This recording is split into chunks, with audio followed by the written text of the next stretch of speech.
What do you think?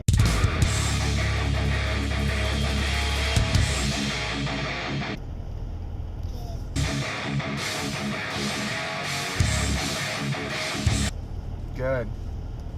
All right, it's Tuesday, April 11th, 2017, and guess what, Grant? Look underneath here. Look underneath here.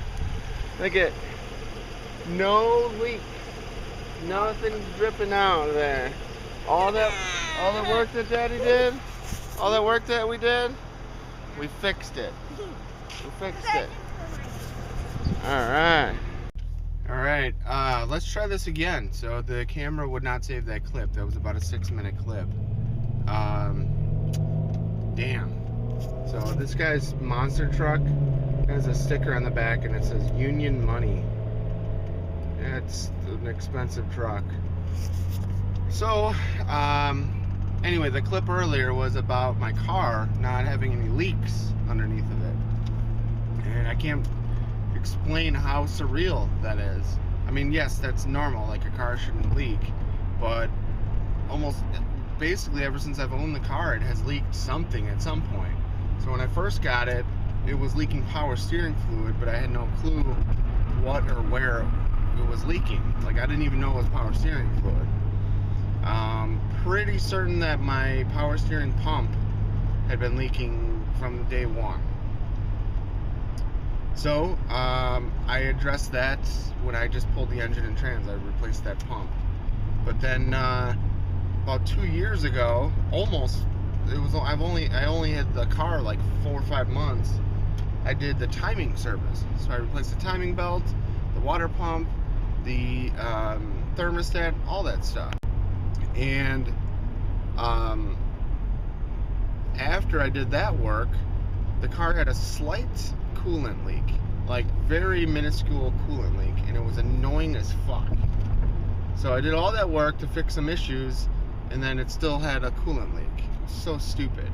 And that spot on the engine wasn't easy to get to. I had to take the whole front end of the car off, and so I was able to readdress that or fix that.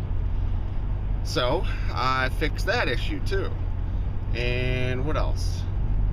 Oh, my old turbos were pushing so much oil, pretty much since I bought the car, that my intercoolers were dripping oil. So it was dripping oil, coolant, and power steering fluid. So right now it's not dripping anything. So even though these turbos make a little bit of like a police siren noise, and they don't pull as hard, they're not pushing anywhere near as much oil as my old ones were. That's for sure, for certain. So yeah, it feels good. It feels good to do a lot of work and then have it actually be completed successfully. So I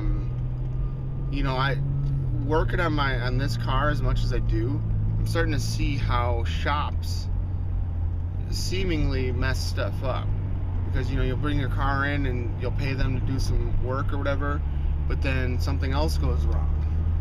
But like it's still leaking the type of fluid that they were supposed to fix, so they might have fixed one part of that but not the entire thing or whatever. And I had my car apart for like 3 months just now. So when you bring it to a shop and they have it for a day or two, they're not going to see or figure out as much as someone that's been working on it and staring at it for long enough. So, but at the same time, I did enjoy doing the work myself, because then I know I got it done right, and I know if like something wasn't right, or let's say I put it back together and I didn't do one thing or address one thing, I know like, hey, that's going to need to be done or whatever. Not like, well, I don't know what's going on or whatever. Like, you take it to a shop, they're gonna fix one thing at a time. I fixed a dozen things in one go. So the money I saved doing it myself is incalculable, like immeasurable. It's thousands of dollars that I saved. I complain that I can't that I don't have money or this and that, or I couldn't spend the money to upgrade my car right now and all that. But at the end of the day, you know, the repairs that I made that might have cost maybe, let's say, $1,000 or something, they still, I mean, the money I saved paid for the repairs. So I'm gonna see. I did get burned on the core charge for the torque converter, so I'm gonna see if I can maybe sell it to a shop or something. My core, you know, like if they're buying a new torque converter, they'd be able to get $300 all day back on my core. So it would save them money if they need them or want them. But I don't know. I think that's about it though. So stay tuned for more. Oh my god, guys. Oh my god. Oh my god. I had one of these not too long ago. This is a Ford Aspire. Look at it. Oh, it's a 4-door model. So this is the newer version than like a Ford Festiva. I don't know what's with the gay color scheme, but maybe, you know. So that car that I had, just like that, he's right there, was my first stick shift car. Well, I guess my first and only stick shift car. But it was a 5-speed manual, 1.3 liter 4-cylinder. So it's like, as far as I know, like the second smallest engine in the United States. The smallest that I know of is a 3-cylinder 1 liter on the Geo Metro. So really cool car though. I freaking love that car. It was so much fun. Mine was a 2-door blue, and I had that thing for 8 years, 10 years.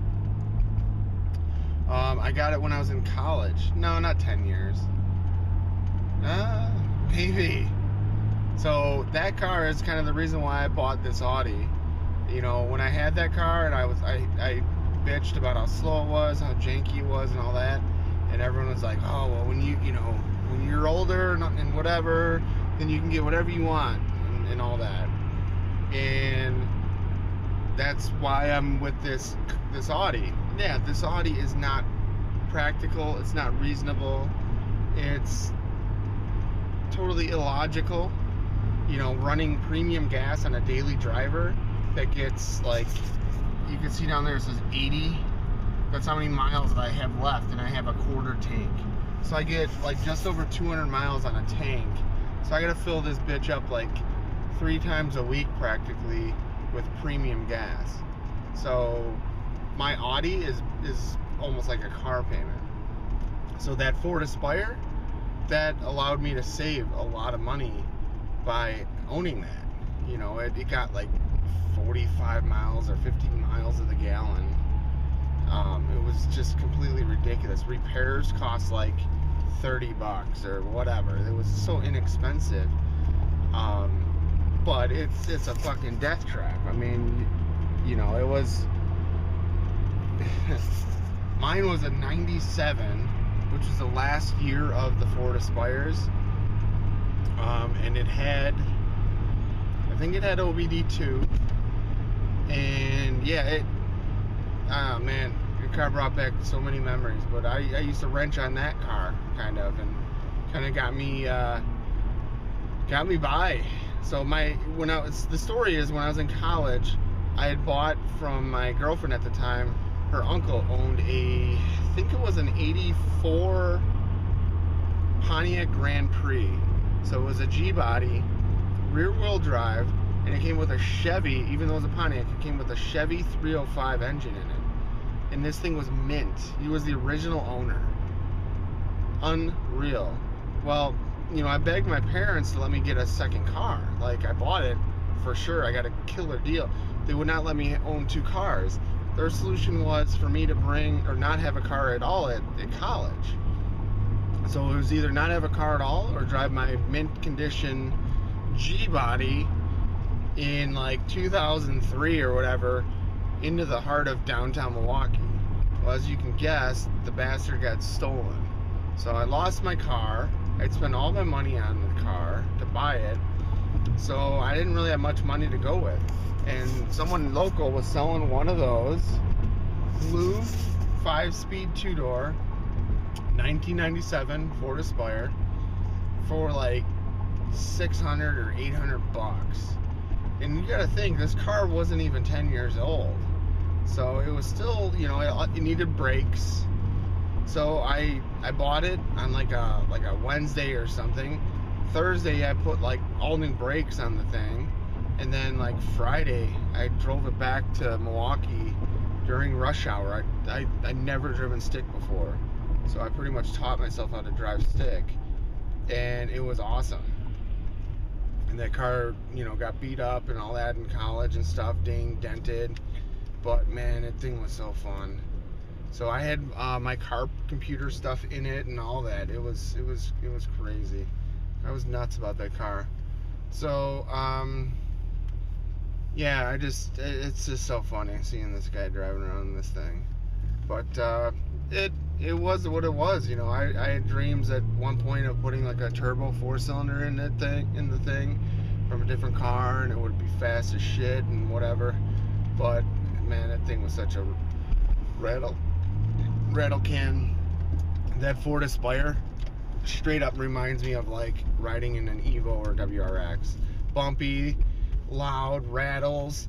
Oh man, just fucking crazy, man. So anyway, wow, brought back some memories. Alright, just getting out of work. It's been quite the friggin' day. Oh my god. Ever since I got in, it's just been craziness.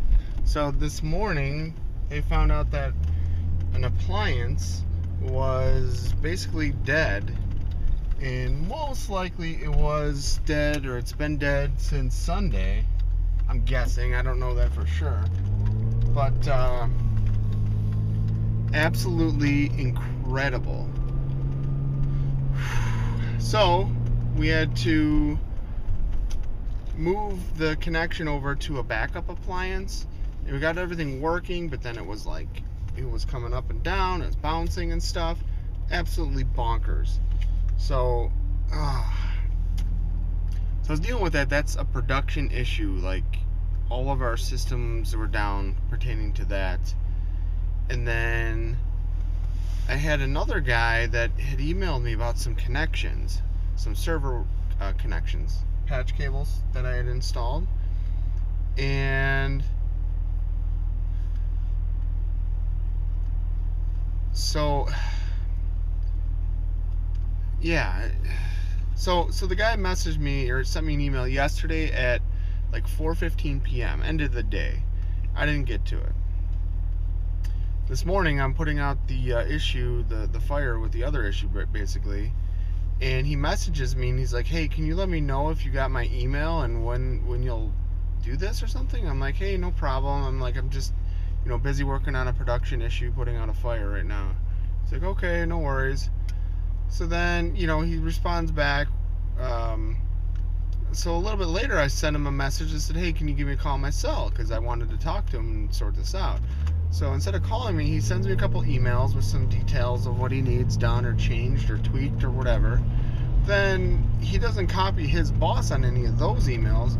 Then I get a separate email from his boss saying, hey, because we're going to be working on these projects going forward more, what can we do to like help you, or what can we do differently or something like that. I'm like, what the fuck is going on here? And he's like, you know, basically asking like, what's the holdup here? And I'm like, dude, I had all these connections in place on March 20th. I emailed him a list and said, here's all your connections. And in the last week, those guys have been asking me like a few different times, like,